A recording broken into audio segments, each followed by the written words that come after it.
Janusz Korczak was born Henryk Goldschmidt on July 22, 1878, to an assimilated Jewish family in Warsaw, Poland. When Korczak's father died after a prolonged illness in 1896, Korczak started giving private lessons as he had become the sole breadwinner for his family. The family environment in which he grew up undoubtedly influenced his personal development and his awareness and sensitivity towards social problems. In 1898, he participated in a literary contest and he used the pseudonym Janusz Korczak for the first time. Korczak studied medicine at the University of Warsaw. He specialized as a pediatrician and worked at the Children's Hospital. He came to the conclusion that it was as an educator rather than as a doctor that he could really make a lasting impression and contribution to the world. In 1912, he became the director of Dom Sierot, the orphanage of his own design for Jewish children in Warsaw. In his educational system, Korczak advocated an education through dialogue in which the child should be empowered, enriched with values, and given the best tools to develop his personal skills and independence. In the orphanage, he established a republic for children, with its own small parliament, law court, and newspaper.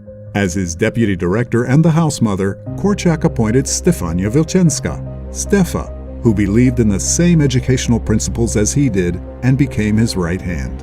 In addition to his work at the orphanage, he founded a Polish children's newspaper called Mały Przegląd, The Small Review, and had his own radio program in which he answered educational questions. In 1939, World War II erupted and Poland was occupied by Germany.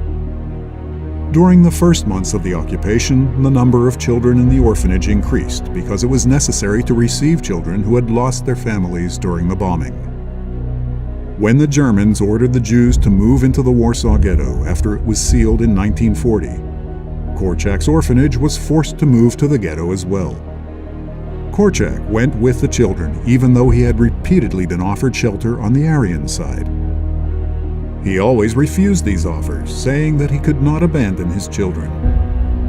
During the ghetto period, with all the difficulty and background of changing orders, Korczak stuck to his educational path. The orphanage continued to operate according to the arrangements that characterized it in the pre-war period, and the children continued to take part in the administration of the institution and in conducting public trials. At the orphanage, there were plays and concerts that attracted the public, and every Saturday, Korczak would tell a story to the children that they had chosen for themselves. In addition, in view of the harsh reality and sometimes the loss of values outside, Korczak tried his best to educate the children to honesty and truth.